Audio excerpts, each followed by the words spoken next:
दिला दिया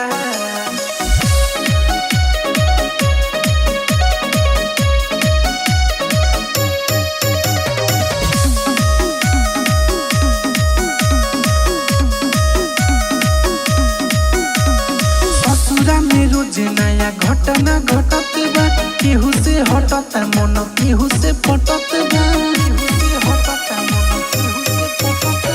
ससुरा में रोज नया घटना घटत बा केहू से हटत मन केहू से पटत बा एगो देला सुकून एगो करेला हदिया पियावा देला दरदिया देवरा लगावे हरदिया पियावा देला दरदिया देवरे लगावे हरदिया पियावा देला दरदिया पियावा देला दरदिया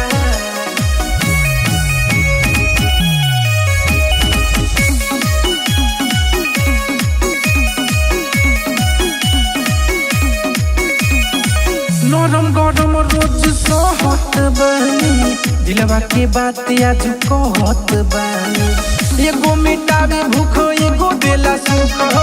डबल मथनी से माथा मोहत बानी एगो कसले रहेला एगो देवेला जदिया पियावा देला दरदिया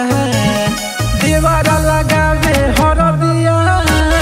पियावा देला दरदिया देवरे लगावे हरदिया पियावा देला दरदिया पियावा देला दरदिया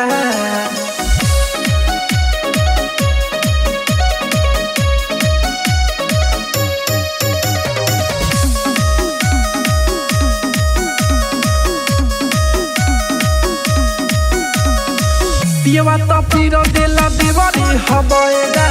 हमरा के मिले बस ओकरे से फायदा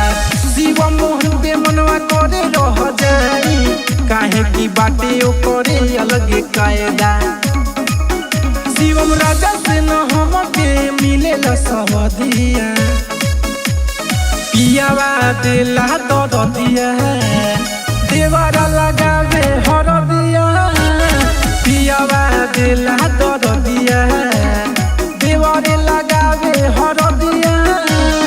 पियावा देला दरदिया।